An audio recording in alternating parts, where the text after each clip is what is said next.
Hey everyone, welcome to this channel. These are routine words and it is important for your speaking. So first word is today means आज, tomorrow means उद्या, yesterday means काल म्हणजे झालेला काल, morning means सकाळ, afternoon म्हणजे दुपार, evening म्हणजे संध्याकाळ, night म्हणजेच रात्र.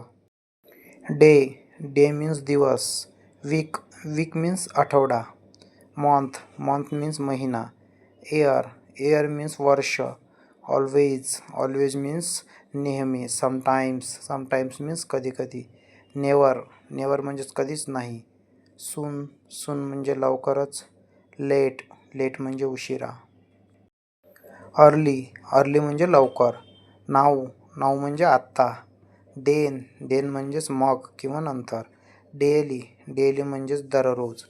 Friends, if you like this, don't forget to subscribe this channel. Thank you.